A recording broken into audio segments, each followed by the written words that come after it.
Why Ukraine didn't attack the Crimea bridge sooner. Opening hook. The answer isn't simple, and it reveals a lot about modern warfare. Section 1. Why the bridge matters. The Crimea Bridge, also called the Kerch Bridge, connects mainland Russia to the Crimean Peninsula. After Russia annexed Crimea in 2014, the bridge became more than infrastructure. It became a political symbol. For Russia, it's a supply artery feeding operations in southern Ukraine.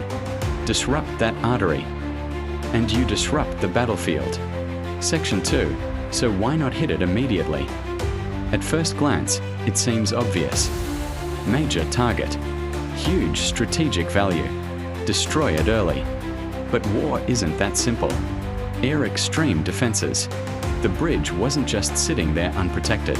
Russia led it with air defense systems, radar coverage, naval patrols.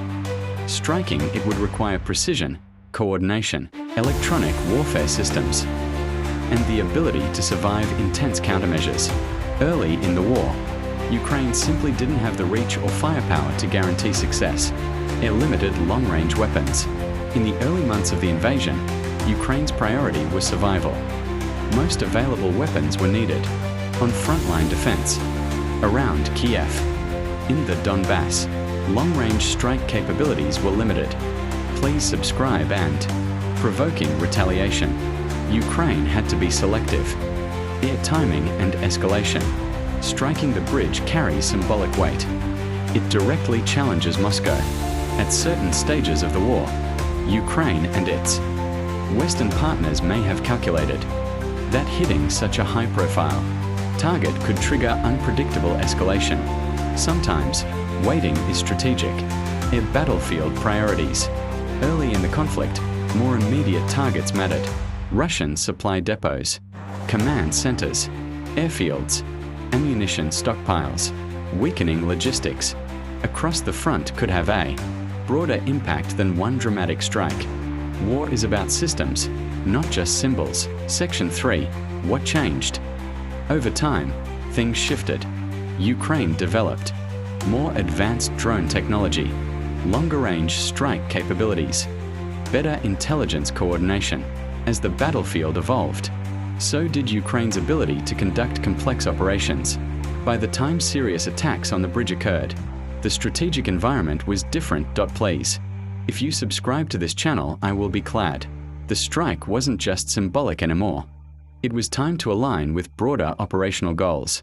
Section 4. The bigger lesson. Modern warfare isn't about hitting the biggest target first.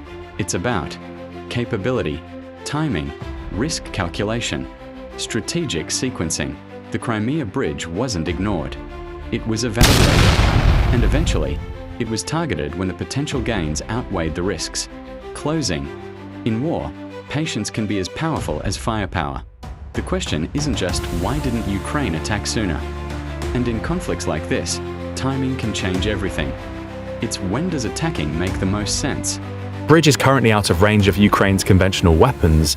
The explosion was not caused by a direct military attack, which might also explain why Ukraine hadn't attacked the bridge previously.